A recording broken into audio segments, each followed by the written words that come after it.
James has some thoughts about Tesla sales in Europe, specifically about the most recent sales from Germany that just came out. And you can argue that Germany is the most important market for Tesla in Europe. Germany just had its worst month since July 2022, despite the availability of a 0% financing option. We are just missing the UK data, but Europe's April will probably be well below January. There's one important thing about sales in Germany, though I'll get to that in a moment. But sure, Q1 was soft because of logistics and production downtime of Giga Berlin. Berlin doesn't even build rear-wheel drive vehicles sold in the UK. I think Europe will have an okay quarter in Q2 because I think the rear-wheel drive long-range Model Y will be popular. There is one problem involved with the rear-wheel drive Model Y in Europe. There's snow in Europe, and although the new Model Y is quite a bit better in terms of the range and is a much better deal than before, it is rear-wheel drive. Now, I drove it on snow and I like it better than a gas-powered Mercedes all-wheel drive because the precision of Tesla's electric motors means it is still going to maintain great traction on snow and ice with all-season tires. I personally, though, I would not drive a rear-wheel drive Tesla with all-season tires on snow, but with snow tires, no problem. But anytime I say that I would rather take a rear-wheel drive Tesla with snow tires when it's snowing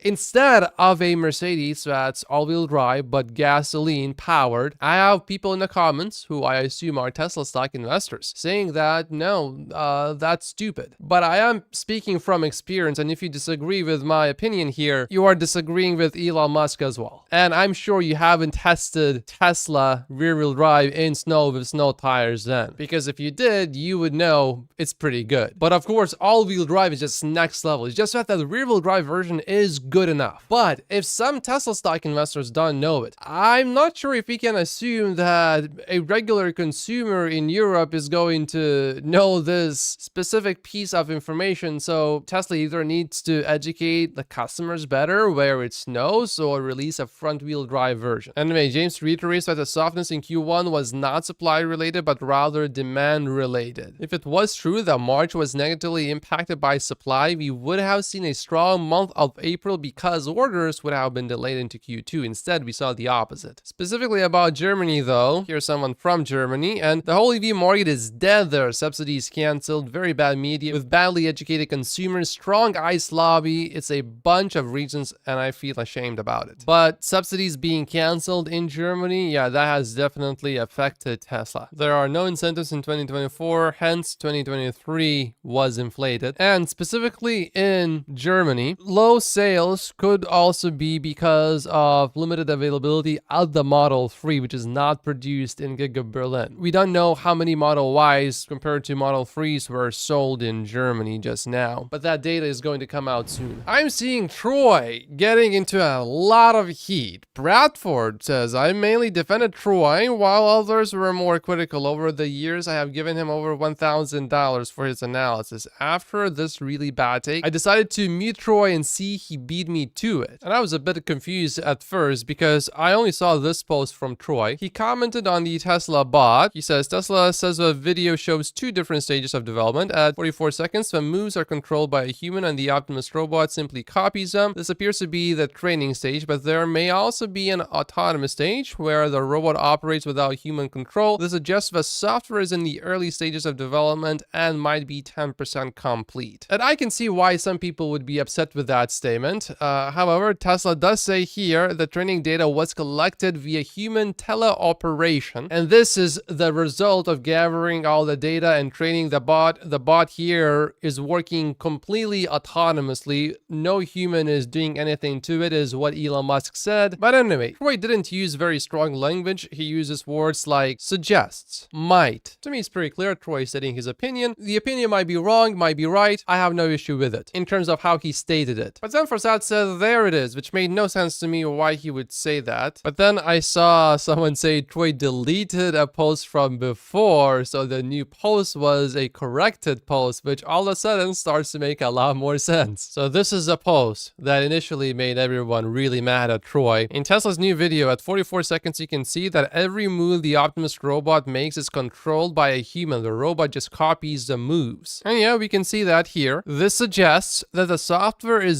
0% complete. Now I'm starting to understand why everyone is so upset. The robot is supposed to understand and respond to its environment like a human, but they haven't even started working on that. So about the 0% statement, I would definitely strongly 100% disagree with that, because Elon confirmed the bot here is operating completely autonomously. Troy probably made that earlier post before seeing Elon make that comment, and then he corrected the post to 10% complete. And Bradford's post does reference that old post with 0% software completion. So all of it now makes sense. I personally don't have any problem with Troy at all. He changed his statement after he gathered more data, and I highly respect people that change their mind if they receive more data, and the data suggests that the opinion should be changed. I can understand his skepticism though. He explains why he was skeptical. I have no issue with that statement. Dave Lee has some thoughts about the Optimus bot. Optimus development and rollout, I think, will be very different than FSD. Unsupervised FSD is all or nothing. Either a human driving is driving or supervising or not, and the stakes are extremely high. However, Optimus will be tackling useful tasks that aren't life-death tasks. For example, driving. These tasks will be rather mundane, and Optimus can master the easy ones first and incrementally move to more difficult ones, all while increasing its utility and value provided. I personally definitely want Tesla to keep working on the Optimus bot. Elon Musk said that without him, FSD would be solved, but he's not so confident about the bot. I think without Elon Musk, I would put not much faith in Tesla getting the bot right eventually. But as long as Elon Musk remains at Tesla, I think the chances of Tesla succeeding with the Optimus bot eventually are very high.